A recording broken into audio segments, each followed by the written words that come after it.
Oh, hi. What the? What is this? What is this? How are you in my bedroom? Get out. How'd you get here? So as I said in my other video that I made for you guys the other day, I don't think I missed an Easter Sunday the entire time I've been going to church. And I've been going to church since before your great grandparents were born. So yeah, it's been a really weird year, but I'm really glad I got to see you guys this weekend and that we got to do a fun little Easter egg hunt. I hope that you guys are enjoying the goodies that we put in there for you. We all miss you guys so much, and we really hope that life can return back to normal so that we can see you guys all again. If you remember back to last year, when we did our Easter egg hunt at the Bethlehem House of Bread, I think most of you were there. We had a lot of people. I had these little things in the Easter egg hunt called resurrection eggs, and they had little numbers on them, and they were hidden with the candy, but they didn't actually have candy in them. But instead of candy, what we have in them is little pieces of the Easter story that kind of walk you through it, kind of like a map. And what we're going to do is, since I'm not with you guys today and we're not all together, we're going to make our own. So I'm going to show you how to make your own. Go ahead and grab a blue egg and a Sharpie, and I'll be with you in a second. My assistant will call you in when I'm ready. He's ready.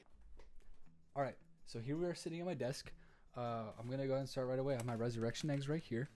So what we're going to do first is we're going to go ahead and grab out a blue egg from your unused eggs. All right, so we're going to go ahead and crack open your blue egg. Let's see what's inside. All right, I got a little donkey inside of mine. So if you guys have a little donkey at home, you can go ahead and put your little donkey in here. But if you don't, what we're going to do is you just grab a piece of paper and you draw your little donkey. And you want to make sure that you keep him small so that you can fit your donkey back in your egg. And then once you finish that, put him back in your egg, close the egg. And then we're going to go ahead and grab a Sharpie, and you're going to draw number 1 on the egg since it's your first egg. So when you finish that, go ahead and put your egg back in your carton or wherever you're keeping your eggs. Go ahead and pause it at any time if you need to stop. All right, so I'm going to read you why we're putting a donkey in this egg. So the reason why we're putting a donkey in this egg is because in Jesus' day, most people walked everywhere. Sometimes kings rode in on donkeys or horses when they entered a city. The people would stop what they were doing and watch as Jesus rode by. On the day that Jesus rode into their city, the people were thrilled to see him. They believed that he was their new king who had come to save them and fill their lives with joy. The people showed their happiness by spreading tree branches and coats all over the road.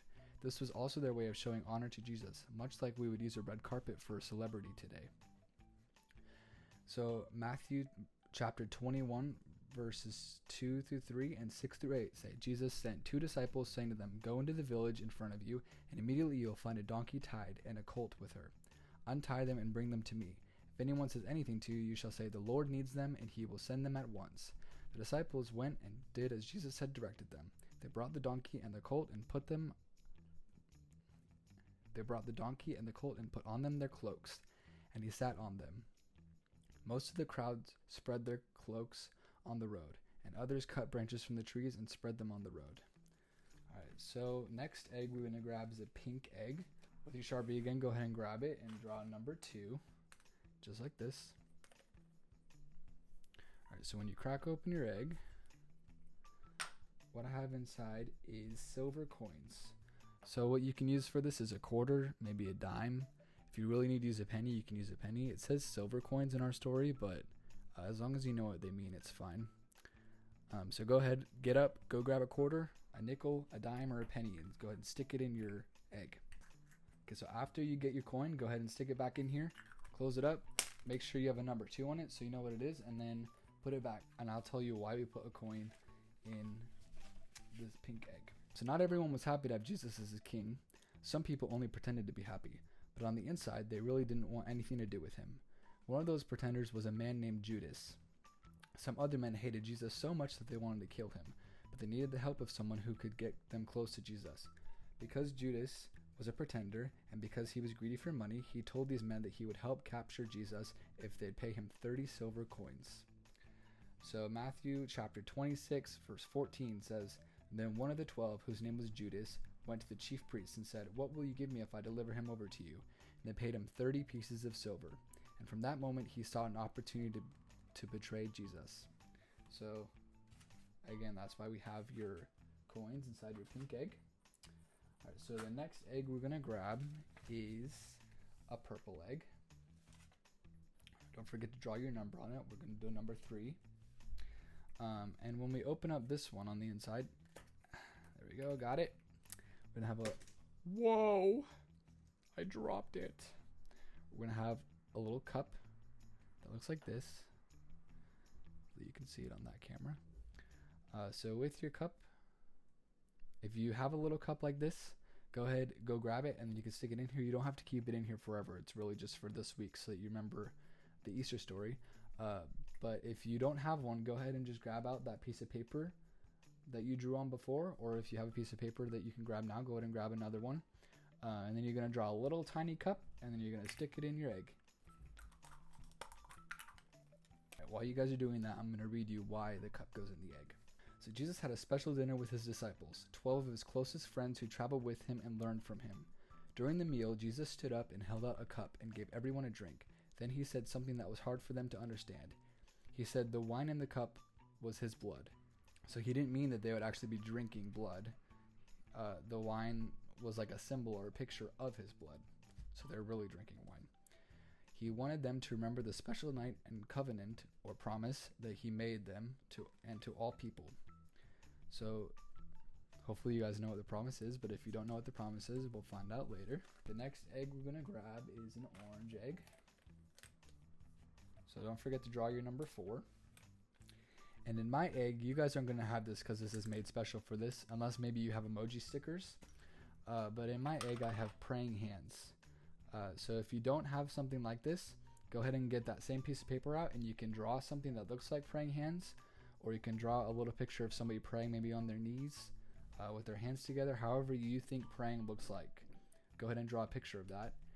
And then when you finish, make sure it's small enough that you can put it in here and then close your egg back up.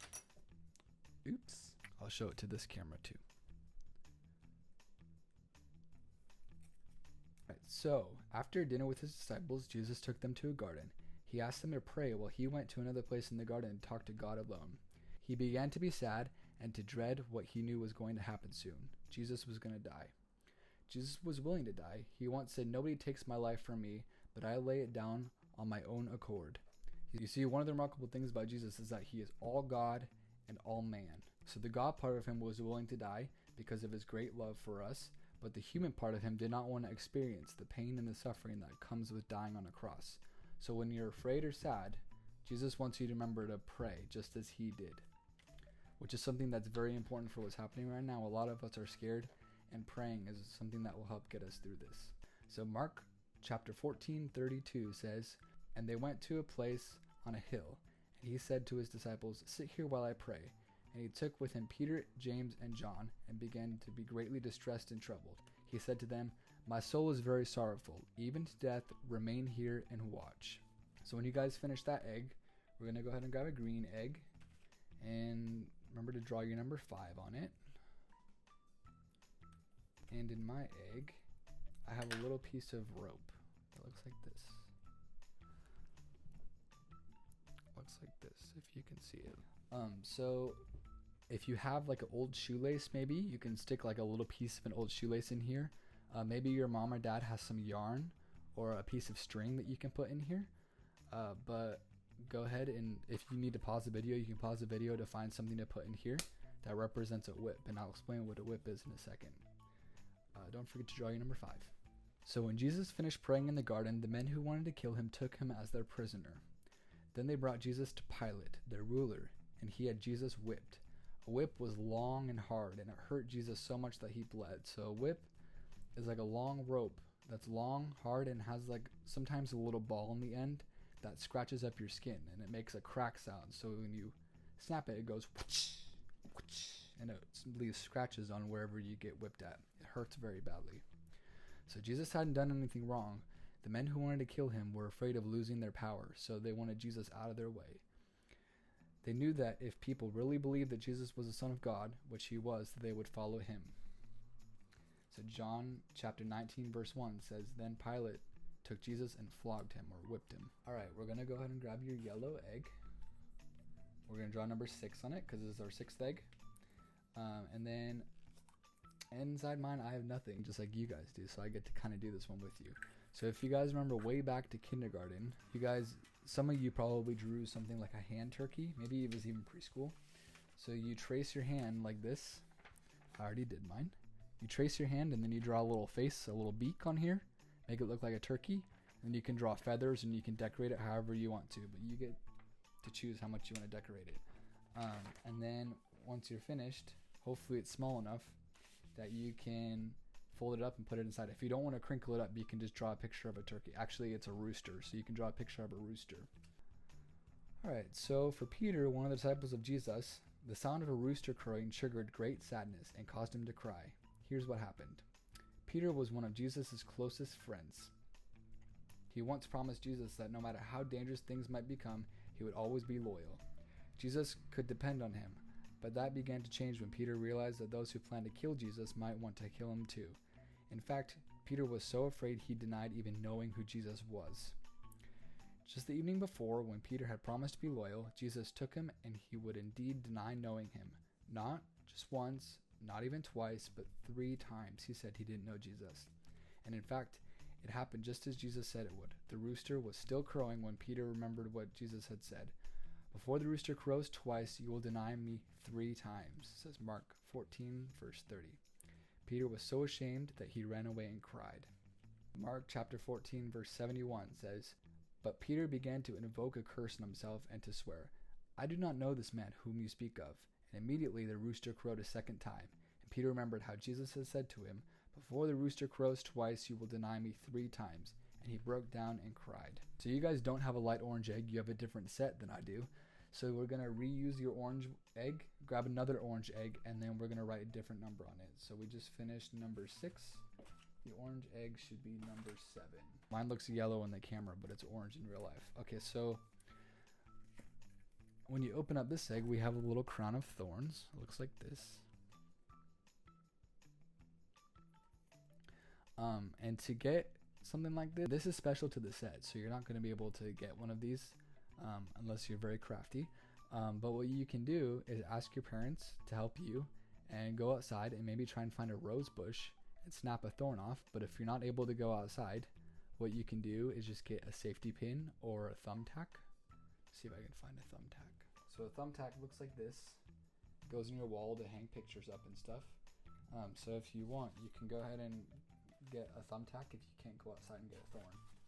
I'm going to tell you why we're putting a thorn in here. So after Jesus had been whipped, the soldiers took branches with thorns, twisted them into the shape of a crown, and shoved it down on Jesus' head. So the thorns are very sharp, so when they touch your skin, it leaves scratches. So they pushed down on his head, and it scratched his forehead and made him bleed. We know that because Jesus was the Son of God, that he could have stopped the men from hurting him. But he let them continue. Do you know why? Because even though he hadn't done anything wrong, he had not sinned. He was just taking the punishment for all the wrong things that any person had ever done or would ever do. This includes you, me, your mom, dad, grandparents, brother, sister, friends, anybody. He took the punishment for all of our sins. Alright, so go ahead and grab a green egg again. This one's going to have a number 8 on it. Okay, so somehow I don't have a light green egg, but it's okay because I have what goes inside of it. So these are nails that the person that made this set put together. They're made to look like the shape of a cross because Jesus got the nail put through his hand to hold him up. So what you're going to do is you don't have to make the cross if you don't want to, unless you really want to, but go ahead, ask your mom or dad to get you a nail. It should be a little tiny nail that fits in your egg. And then after you do that, go ahead and stick it in, put your number 8, and then I'll explain why. The soldiers took Jesus to the top of a hill outside a city. Then, using nails much larger than these, they nailed him to a wooden cross. He died a few hours later. The Bible tells us that Jesus was stronger than any man. The soldiers couldn't have killed Jesus if he had not let them. He could have fought off the soldiers, but why didn't he? Because God loves people so much, he was willing to let Jesus be punished for our sins. Sins are the things we do or the ways we act that don't please God. And even though it hurt Jesus badly, he was willing to do what God the Father asked. Jesus loves us too. So go ahead and grab your purple egg. Alright, so this one is going to be our number 9 egg, and I actually have 2 things in it. They represent the same thing. I made my own spear for you guys, and then they gave me one, but I'm going to make a spear. So a spear looks like this. It's kind of like an arrow. The tip is very sharp on it. But what we're going to do with this to make it at home is you get a toothpick, which is like a wooden stick that you pick your teeth with. I didn't actually pick my teeth. It looked like I picked my teeth, but I didn't. So I'm going to unwrap this, and you're going to get a piece of tin foil. It shouldn't be very big. That way it can still fit in your egg. Alright, so you take the little piece of tin foil, mine is super small, and you wrap it around the bottom. And my toothpick is very long, so I will probably have to cut a little bit off the top, but you probably shouldn't have to. So when you're finished with this, go ahead and just stick it in your egg. Make sure you label it number 9. And the reason why we're sticking a spear in this egg is because 2 robbers were crucified with Jesus, one on each side of him. When the soldiers came to check on the 3 men on the crosses, Jesus had already died. Just to make sure, though, one of the soldiers stabbed Jesus in the side with a spear. It is sad to think that Jesus died, and that he died in such a cruel way, but remember that Jesus gave up his life because of his love for sinners, all sinners, including you, me, and all who tell lies, steal, and disobey God in any way, or even someone like the soldier who stabbed Jesus. We're gonna go with another blue egg. This one should be in number 10. Mine shows number 8. I messed up. Don't tell. Alright, so in your number 8 egg, I have a little cloth, just like this. So what I did for this is I took a paper towel roll right here, and I ripped off a square of it. Oops. And then from the square, you just rip off a little corner. And I'll just put both in there. You just fold it up, stick it in there, and then close your egg. Number 10, not 8. Number 10. So after Jesus died, a man named Joseph asked if he could bury him. This was a very brave and loving thing for Joseph to do. Remember that the men who killed Jesus did not believe that he was the Son of God, but Joseph did believe, and he wanted Jesus to have a proper burial. Joseph knew that this might get him in trouble with the soldiers, but he was brave and asked for their permission anyway. Joseph wrapped the body of Jesus in cloth and buried him in a tomb out of rock, like a shallow cave. Joseph went away sad because Jesus was dead and wondered what would happen next. So Matthew chapter 27, verse 57 says, "When it was evening, there became a rich man named Joseph, who also was a disciple of Jesus. He went to Pilate and asked for the body of Jesus. Then Pilate ordered it to be given to him.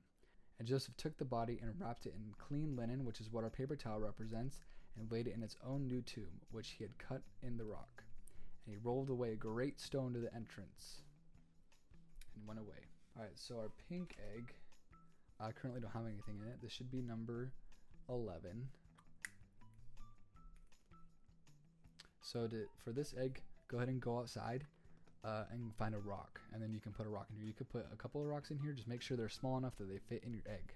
So go ahead and pause the video and go grab a rock, and then I'll explain why we're grabbing a rock. So the reason we grabbed a rock is because the stone that was rolled in front of Jesus' tomb was much bigger than the stone that was in your egg. It was as big as a door and probably weighed more than a car. After Jesus was buried, special soldiers were assigned to stand guard at the tomb. But these men were no match for God's angel. It took one angel to roll the stone away. The guards were so afraid that they fainted. In case you didn't know, that's what fainting looks like. Where did the angel get his strength, though? He got the strength from God. So Matthew chapter 28, verse 2 through 4 says, "And behold, there was a great earthquake, for an angel of the Lord descended from heaven and came and rolled back the stone that sat on it. His appearance was like lightning, and his clothes were white as snow. And for fear of him, the guards trembled and became like dead men." They did what I did. Last egg. I have a white egg. You guys don't have a white egg. So you can choose the color for this egg, whatever you think represents it. But we're going to put something that's super exciting. Are you ready for it? Ready for the big reveal? Absolutely nothing. So let me read to you why we're putting nothing in the egg. Matthew chapter 28, verse 5 says, "Do not be afraid, for I know that you seek Jesus, who was crucified. He's not here, for he is risen, as he said. Come, see the place where he lay." So inside the white egg, it should be empty, just like we said. When 2 women came to the tomb of Jesus, they were surprised too. The heavy stone was rolled aside, and the tomb was empty. Jesus' body was gone. The angel told them he is risen. Jesus had come back to life.